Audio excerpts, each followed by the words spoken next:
여러분 그 패러다임 시프트라는 이야기를 들어보셨을 겁니다. 영어로 얘기했지만 거창하지 않습니다. 기존에 했던 생각이 다른 생각으로 전환되는 것. 이것을 패러다임 시프트라고 얘기합니다.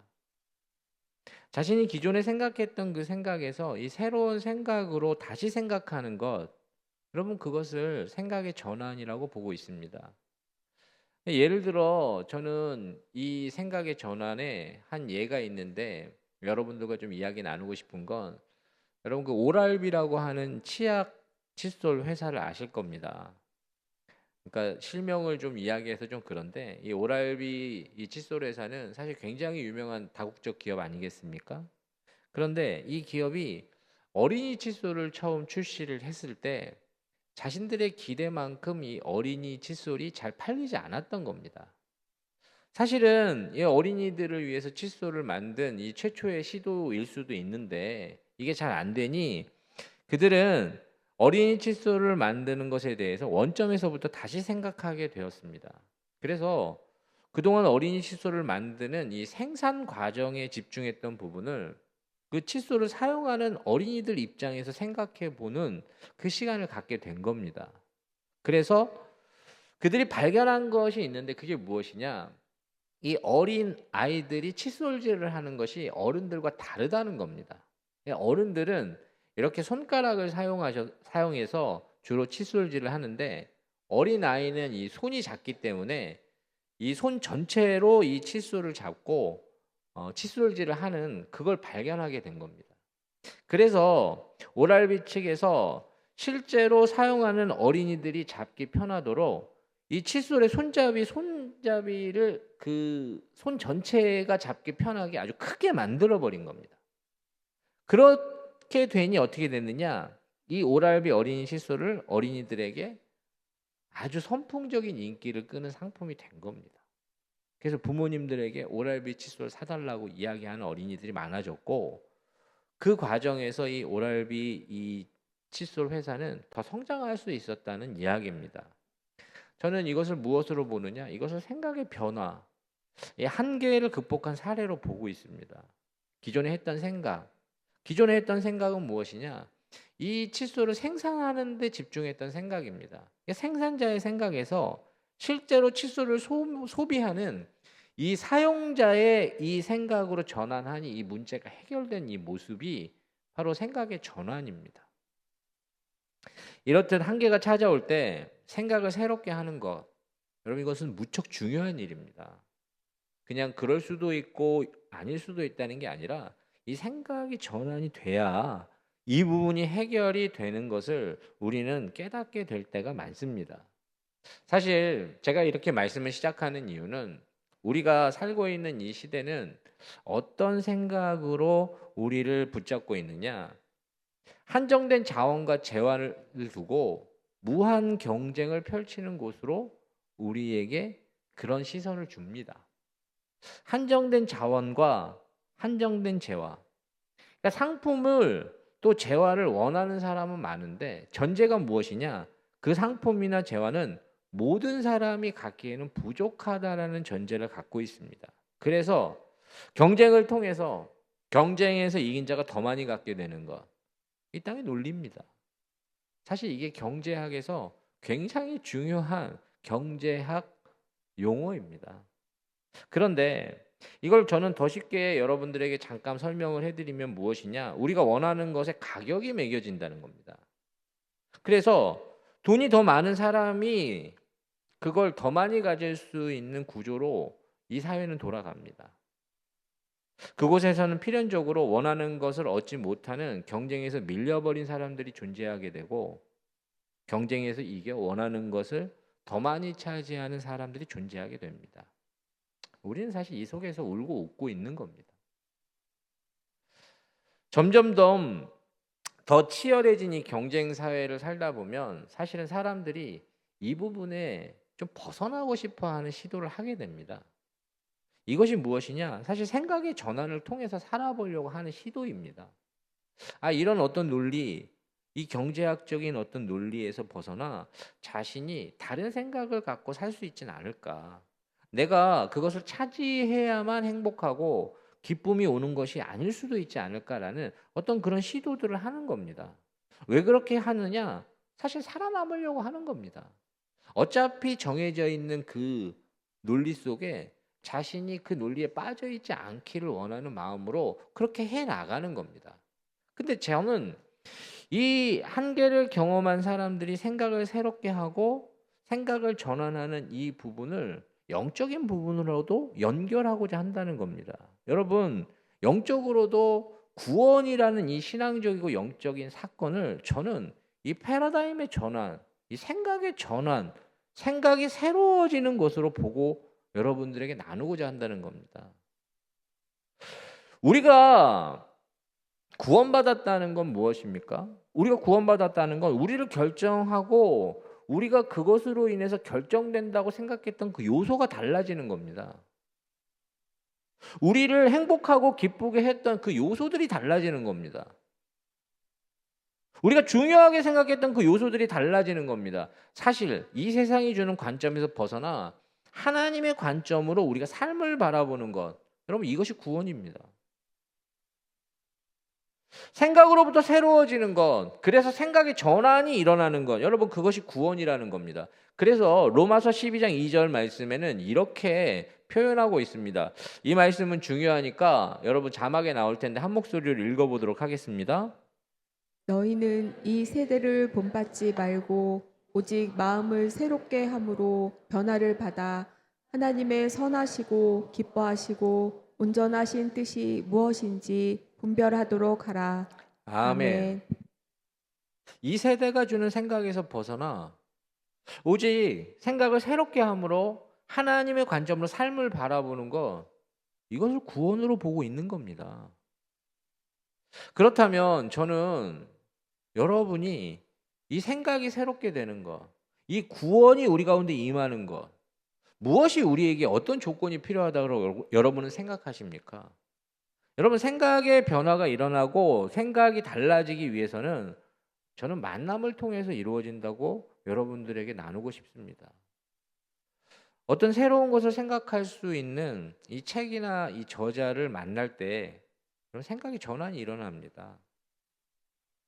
자신이 생각해 보지 못한 것을 생각하는 사람들을 만날 때 사실 이 생각의 변화가 일어난다는 겁니다. 그럼 저 역시도 제가 성도분들 한 분 한 분을 만날 때 무엇을 발견하느냐? 아, 제가 생각하지 못한 부분을 생각하는 그분을 통해서 제 생각이 변하는 걸 발견한다는 겁니다. 이렇듯 생각의 변화는 누구를 만나느냐, 어떤 존재를 만나느냐에 따라서 이 생각의 전환이 찾아오는 겁니다. 그렇다면 저는 우리가 진짜 하나님을 만난다면 어떨 것 같습니까? 우리가 진짜 하나님을 만난다면 어떻게 될 것 같냐는 겁니다. 어떤 사람을 만나느냐에 따라서도 이 생각의 변화가 찾아오고 생각의 전환이 찾아오는데 여러분 하나님을 진짜 만난다면 여러분 자연스럽게 생각의 변화가 찾아오게 되는 겁니다. 하나님 그분으로 인해서 우리의 생각이 새롭게 되는 겁니다. 진정한 패러다임의 전환, 이 생각의 변화는 하나님을 만남으로 하나님의 관점으로 우리의 삶을 바라보는 것이 생각의 전환입니다. 저는 오늘 이 요셉이라는 인물, 이 인물을 통해서 하나님으로 인해서 생각이 새롭게 된 사람이 어떤 삶의 자세와 특징이 나타나는지 여러분들과 나누고자 하기 때문에 앞에서 이런 말씀을 나눈 겁니다. 여러분은 요셉이라는 인물을 잘 알고 계실 겁니다. 알고 계시지 않습니까? 요셉? 많은 신앙인들이 사랑하는 인물이고 자녀 이름을 요셉이라고 지어주시는 분도 많습니다. 우리나라 성에 이 요셉이 붙는 게 사실 어울립니까? 저는 그 어울리지 않는다고 생각하는데 너무 많아서 그냥 그러려니 하는 일들이 참 많습니다. 근데 그분들이 왜 요셉이라는 이름을 지어주냐? 요셉처럼 살라고 지어주는 겁니다. 요셉처럼 살았으면 좋겠다라는 그 부모의 바람이 있는 겁니다. 그러나 많은 사람들이 그 요셉이라는 이름을 지어줄 때는 요셉의 그 이집트 제국의 그 총리 대신이 되는 이 성공한 결론을 보려고 하지, 여러분 눈물 없이는 들을 수 없는 그의 과정은 잘 보려고 하지 않습니다. 여러분 요셉은 그렇게 평탄한 삶을 살았던 사람이 아닙니다. 요셉은 형들에게 배신당해서 먼 나라로 종으로 팔려간 그런 신세를 겪게 됩니다. 제가 이 부분을 다 설명할 수 있지만 그래도 이 창세기에 나오는 그 말씀을 제가 좀 읽어드리면서 이 요셉의 삶을 설명해 드리고 싶습니다. 창세기 37장 28절에는 요셉이 어떻게 팔려갔는지 나오는데, 그때에 미디안 사람 상인들이 지나가고 있는지라 형들이 요셉을 구덩이에서 끌어올리고 은 20에 그를 이스마엘 사람들에게 팔매 그 상인들이 요셉을 데리고 애굽으로 갔더라. 요셉이 이렇게 팔린 겁니다. 그리고 요셉은 그 애굽 그 보디발의 집에 종으로 살면서 그래도 살아보려고 하는데, 이 창세기 38장 17절에서 20절 말씀을 제가 찬찬히 좀 읽어드리면, 이 말로 그에게 말하되 당신이 우리에게 데려온 히브리 종이 나를 희롱하려고 내게로 들어왔으므로 내가 소리질러 불렀더니 그가 그의 옷을 내게 버려두고 밖으로 도망하여 나갔나이다. 그의 주인이 자기 아내가 자기에게 이르기를 당신의 종이 내게 이같이 행하였다 하는 말을 듣고 심히 노한지라. 이에 요셉의 주인이 그를 잡아 옥에 가두니 그 옥은 왕의 죄수를 가두는 곳이었더라. 요셉이 옥에 갇혔으나 라고 그렇게 이야기하고 있습니다. 여러분 이 이야기는 무엇이냐면, 보디발의 집에서 살아보려고 하는데 그 보디발의 아내가 요셉에게 누명을 씌워서 감옥으로 보내지는 겁니다. 살아보려고 하는데 자꾸만 나락으로 떨어졌던 요셉, 하나님 안에서 그래도 선을 행하고 거짓 없이 살아보려고 하는데 이해할 수 없는 어려움은 요셉에게 계속됩니다. 요셉은 이 어려운 현실 속에서도 그럼에도 불구하고 하나님과 함께 동행하려고 애를 썼던 사람입니다. 저는 요셉의 이 과정을 여러분 그냥 지나치지 마십시오. 요셉의 이 과정 때문에 이 결론인 요셉이 탄생한 겁니다.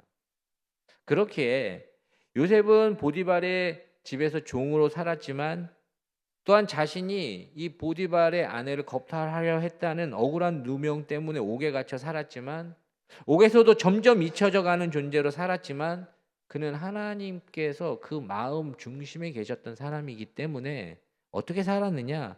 생각을 새롭게 하면서 살았던 사람입니다. 낙심할 수밖에 없는 상황을 맞이합니다. 그러나 요셉은 생각이 새로워 그렇게 살았던 사람이기 때문에 낙심해야 되는 상황에서 낙심하지 않습니다. 저는 오늘 말씀에 제가 읽었던 이 부분을 주목하는 이유가 무엇이냐면, 이 요셉의 형들을 만나는 과정입니다.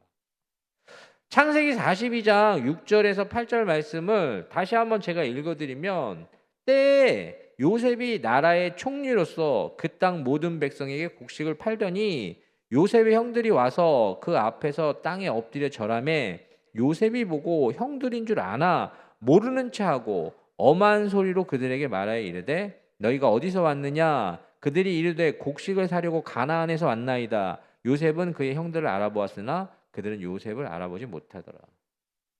여러분 그냥 지나칠 수 있지만 저는 이 부분에서 무엇을 보느냐? 분노할 수밖에 없는 상황입니다. 그 형들을 보는 순간 그들을 응징하고자 하는 그 분노가 사람이라면 생길 수밖에 없습니다. 자기가 무엇 때문에 이런 고생을 하고 있는지, 자기가 왜 여기에 있는지 사실은 원인 제공자들이 그 앞에 있는 겁니다. 그러나 요셉은 분노할 수밖에 없는 상황에서도 분노하지 않습니다. 그도 우리와 같은 성정을 가진 사람인데 자신을 애굽에서 그렇게 고생할 수밖에 없게 만들어버린 형을 만났는데 그는 분노하지 않습니다. 저는 그럴 수 있는 이유를 그에게 하나님으로 말미암아 그가 생각이 새로운 사람으로 살았기 때문이다 라고 확신한다는 겁니다. 여러분 그의 삶에는 언제나 하나님으로 인하여 생각을 새롭게 하는 사람의 특징이 나타납니다. 가장 먼저는 그의 삶은 자신에게 주어진 삶을 수용하는 사람으로 살아가는 모습을 보인다는 겁니다. 여러분 요셉은 창세기에 보면 창세기 39장 4절과 22절 말씀을 제가 읽어드리면 요셉이 그의 주인에게 은혜를 입어 섬김에 그가 요셉을 가정 총무로 삼고 자기의 소유를 다 그의 손에 위탁하니 22절에는 간수장이 옥중 죄수를 다 요셉의 손에 맡김으로 그 재반 사물을 요셉이 처리하고 라고 되어 있습니다. 사실 요셉의 삶은 이해할 수 없는 일들, 고난, 배신, 모함, 고통으로 가득 차 있습니다. 그러나 요셉은 자신의 삶을 부정하거나 상황과 환경 때문에 자신이 이렇게 산다고 이야기하지 않습니다. 우리가 사실 살아가면서 우리가 만나는 어려움들이 있습니다. 몸의 질병을 만날 수도 있습니다. 정신적인 충격이 우리에게 찾아올 수도 있습니다. 대부분 처음 반응은 우린 사실 그걸 부정합니다. 아닐 거야. 왜 나한테 이런 일이? 나한테 이런 일이 있을 수 없어. 아닐 거야, 아닐 거야 라고 생각합니다. 그러나 자신에게 찾아온 그 어려움으로 인해 여러분 상황과 환경, 누군가 때문에 이런 일을 겪게 되었다라고 생각하게 되면 여러분 거기서 빠져나올 수가 없습니다. 오늘 말씀의 요셉을 보면 충분히 자신에게 해석되지 않는 그 고난으로 인해서 그 자신의 삶을 부정할 수도 있는 것이고 누군가에게 책임 전가하면서 원망하고 불평하며 시간을 보낼 수도 있는 겁니다. 그런데 그 사람은 어떻게 하느냐? 그 요셉은 자신에게 주어진 삶을 수용합니다. 왜 요셉이라고 저는 원망하지 않았을까? 원망이 없겠을까? 라는 생각을 해봐야 된다고 생각합니다. 요셉도 원망이 있었을 겁니다. 분노가 있었을 겁니다. 그러나 그에게 중요한 건 무엇이냐? 그 생각에 머무르지 않는다는 겁니다. 그 생각에 머무르는 것이 아니라 자신과 함께 하시는 하나님으로 말미암아 생각을 새롭게 한다는 것. 여러분 그것이 자신에게 주어지는 삶을 받아들일 수 있는 이유입니다. 저는 요셉에게 이런 모습이 하나님이 그 마음에 있기 때문이다라고 확신한다는 겁니다. 여러분 하나님이 계시기에 그 마음에 계시기에 하나님의 관점으로 바라보기에 생각이 새로워지는 겁니다. 어차피 자신에게 이 요셉에게 그런 어려운 일은 일어난 겁니다. 어차피 그는 애굽에서 종으로 살고 있는 것이고 옥에 갇힌 겁니다. 그러나 그것은 하나님 탓도 아니고 부모님 탓도 아니고 그 누구의 탓도 아닙니다. 요셉이 자신을 팔아버린 그 형들이 미웠을 수는 있지만 형들을 위해 형들을 복수하기 위해 복수의 칼을 갈고 응징하기 위해 준비하며 시간 보내지 않습니다. 오히려 요셉은 어떻게 하느냐? 생각이 새로우니 이런 시간에 하나님이 함께하지 않았다면 난 이 시간을 어떻게 살아갈 수 있었을까? 그래도 하나님께서 함께해 주셨기에 지금 내가 살 수 있다는 걸 그는 생각합니다. 아, 이 시간, 이 고난의 시간, 아픔의 시간에 하나님이 안 계셨으면 어떻게 살았을까? 요셉이 저는 보디발의 집에서 그 보디발에게 은혜를 받을 때 과연 요셉은 자기가 갖고 있는 어떤 능력 때문에 받았을까라는 생각을 했을까? 저는 아니라고 생각합니다. 하나님이 함께 하셨기 때문에 하나님의 은혜로 내가 은혜를 받았구나. 옥에 갇혀 있었지만 그 전옥에게 은혜를 받을 수 있는 것도 자신과 함께 해주시는 하나님으로 말미암아 찾아온 은혜임을 요셉은 보게 된 겁니다. 여기서 우리가 주목할 것이 있습니다. 여러분 우리에게 찾아온 그 어려움, 여러분 그것이 누구의 잘못 때문입니까? 여러분 우리에게 찾아온 그 어려움, 그것이 상황 때문입니까? 환경 때문입니까? 단지 그것입니까? 우리에게는 이런 일이 절대로 찾아오지 않아야 됩니까? 저는 여러분들에게 말씀드립니다. 모든 인생은 누구나 그런 어려움을 당할 수 있습니다. 모든 인생은 누구나 그런 고난이 찾아올 수 있습니다. 여러분, 다만 그 어려움과 아픔의 시간에 만약 내게 지금 이 순간 하나님이 함께 계시지 않았다면 난 어떻게 살 수 있었을까? 내게 하나님이 함께 해 주시지 않았다면 그것이 오히려 더 큰 불행임을 알게 되는 것. 여러분, 이것이 생각이 다른 사람이 할 수 있는 생각입니다. 제가 목회자이기 때문에 저를 찾아오시는 분들, 가끔 저에게 기도 부탁을 하시는 분들 중에 전문가란 전문가는 다 만나보시고 이제 더 이상 어떻게 할 수가 없어서 찾아오시는 분들이 계십니다. 그럼 그 얘기를 들으면 저도 숨이 막히는 일들이 있습니다. 그러나 그 중에서 하나님께 그 마음을 드리고 그 마음이 하나님과 함께 있는 분들은 항상 마지막에 그래도 이 시간에 하나님이 없었다면 제가 견딜 수 없었을 것이라는 고백을 합니다. 네, 우리가 사는 인생은 그런 어려움의 연속입니다. 그런 아픔과 좌절의 연속입니다. 그러나 이 순간 함께 하신 하나님으로 인해 여러분, 낙심이 드는 상황에서 낙심하지 않고 분노할 수밖에 없는 상황에서 분노하지 않으며 자신에게 찾아온 삶을 수용하는 사람은 어떤 사람이냐? 생각이 다른 사람입니다. 자신의 연약함을 인정하고 그럼에도 불구하고 나는 하나님의 은혜가 필요한 존재임을 깨닫기에 찾아오는 생각입니다. 영적으로도 저는 내 안에 이 선이 없는 죄인임을 인정할 때 우리에게 구원이 임합니다. 우리에게 구원이 내가 죄인인 것과 내가 하나님의 은혜가 필요한 존재임을 깨달을 때 구원이 간절해집니다. 영적으로 생각이 새로워지지 않으면 자신이 죄인임을 인정하기가 어렵습니다. 부정합니다. 다 그렇게 사는 건데, 상황이 그렇고 환경이 그런데 어쩌라는 겁니까? 이렇게 하면서 그냥 보내버립니다. 지나쳐 버립니다. 그러나 하나님을 그 마음에 모시고 생각을 새롭게 하게 되면 내가 죄인인 것과 그럼에도 불구하고 하나님이 은혜 주시는 하나님을 신뢰하는 자로 살아가는 것, 이걸 그냥 수용한다는 것.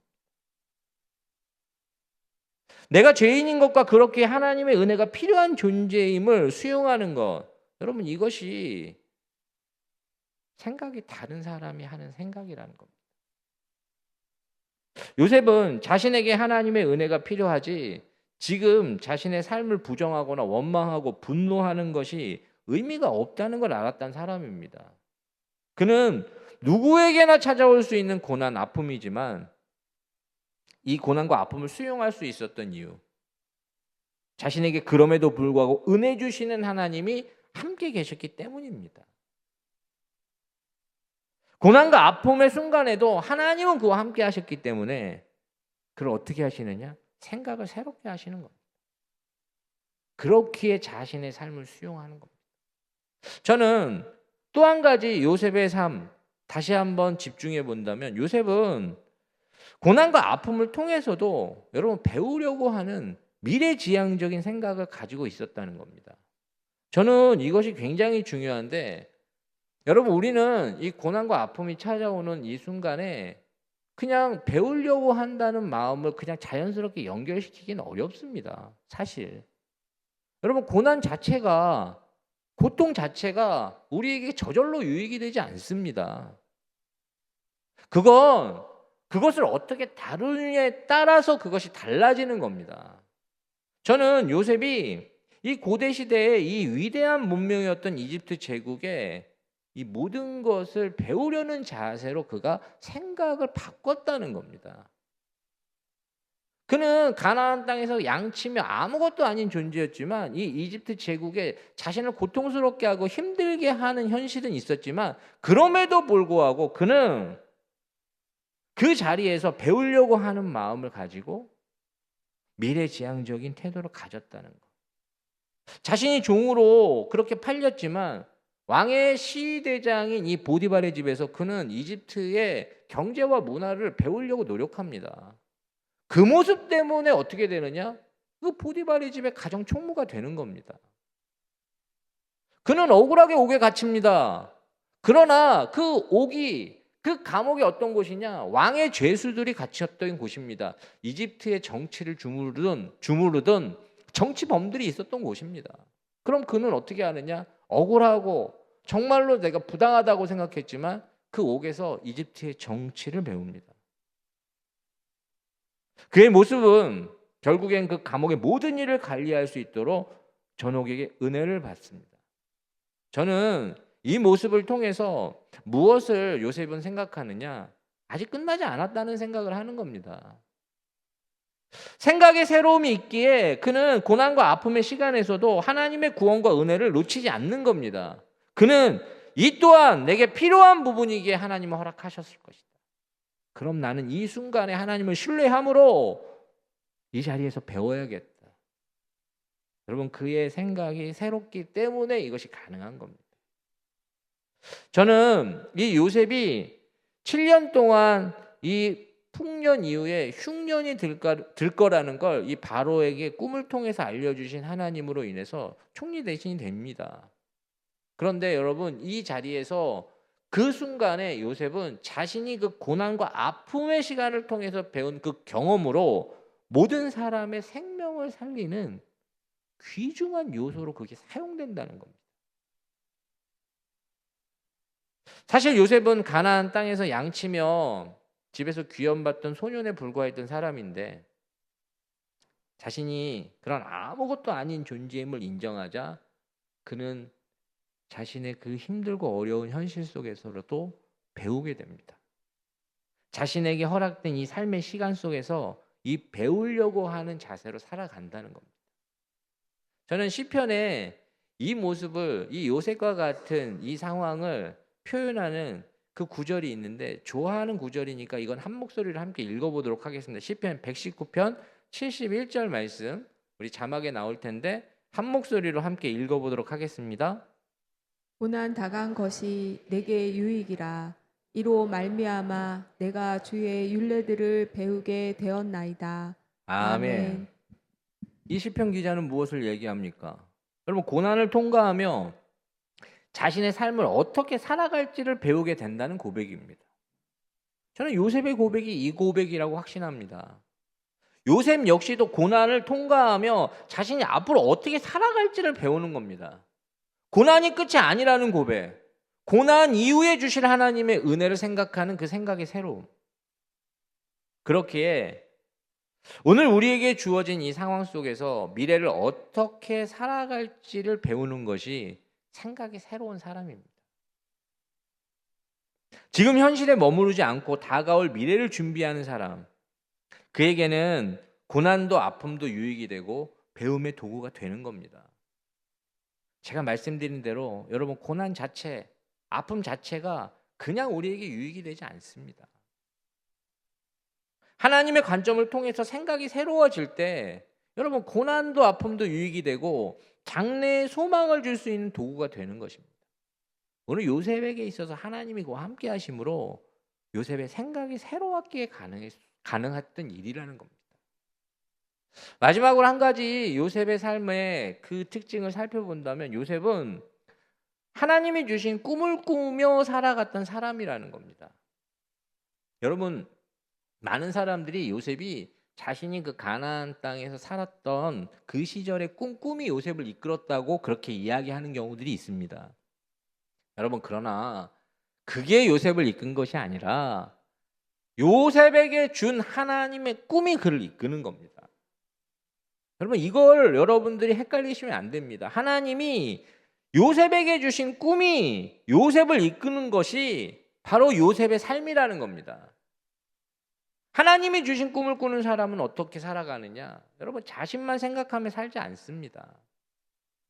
하나님이 주신 꿈을 꾸는 사람은 자신과 함께 다른 이의 성장과 유익을 꿈꾸게 된다는 겁니다. 여러분, 요셉이 그 형들을 만나서 분노하지 않지 않습니까? 그런데 저는 거기서 무엇을 발견하느냐? 이 형들에게 그냥 용서하고 끝내지 않습니다. 그들을 성장할 수 있도록 돕는 요셉의 모습을 본다는 겁니다. 이것이 하나님의 꿈을 갖고 있는 사람이 할 수 있는 겁니다. 저는 하나님의 꿈을 얘기할 때 오병이어의 사건을 항상 기억합니다. 여러분, 오병이어의 사건은 이 보리떡 5개와 물고기 2마리를 통해서 그 당시에 이 장정 남자만 5천 명이 배고픔에서 벗어나 배부를 수 있게 먹었던 기록이 나오는 사건입니다. 그런데 남자만 5천 명이라는 건 여러분 그 당시에 기록에 여자와 아이를 포함하지 않았기 때문에 2만 명 가까운 사람들이 그 자리에 모여서 함께 식사했던 겁니다.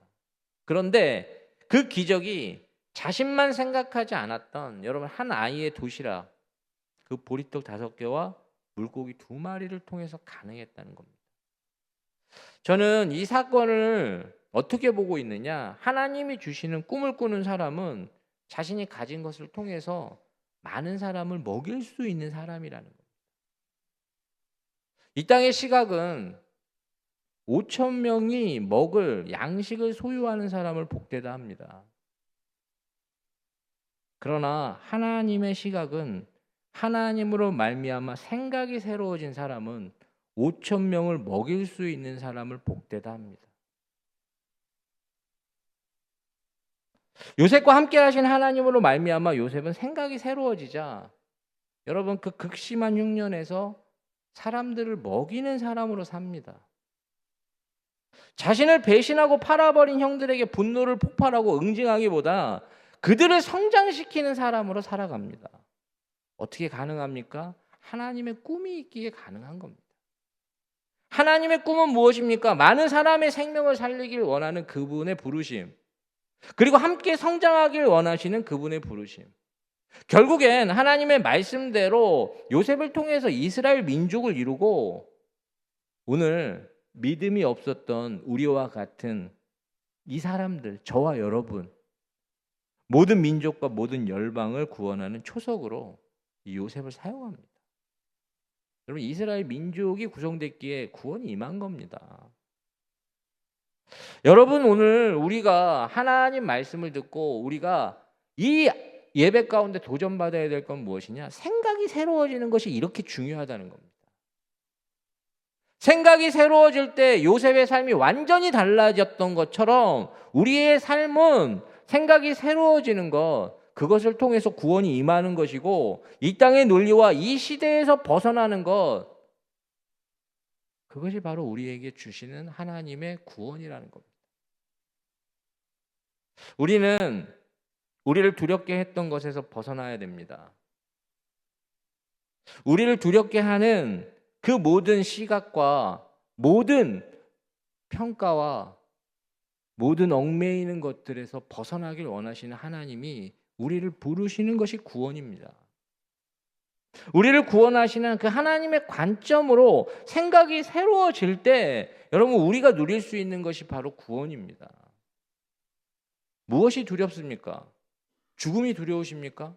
당연히 죽음 두렵습니다. 그러나 여러분 하나님의 관점으로 우리의 생각이 새로워지면 우리는 죽음을 또 다른 시작으로 볼 수 있는 겁니다.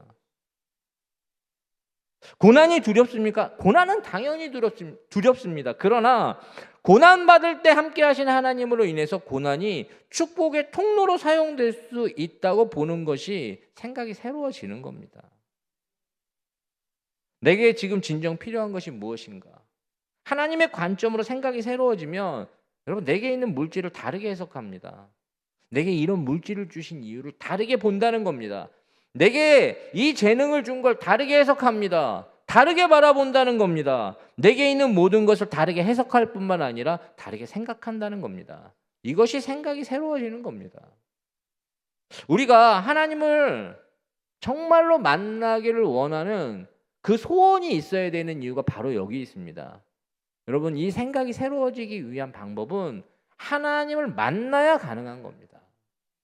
예배 가운데 나와서 저는 말씀 앞에 서야 되는 이유가 무엇이냐? 말씀 앞에서 여러분이 하나님을 만나야 이 생각이 새로워집니다. 여러분의 마음이 하나님께 드려질 때, 여러분의 마음에 하나님을 모실 때 여러분 우리의 생각이 새로워지는 겁니다. 하나님의 마음이 우리 가운데 찾아오면 여러분 저절로 우리는 우리가 붙잡고 있던 것이 놓아지고 하나님의 그 생각, 새로움이 우리 가운데 들어오기에 구원을 누릴 수 있는 존재가 될 수 있습니다.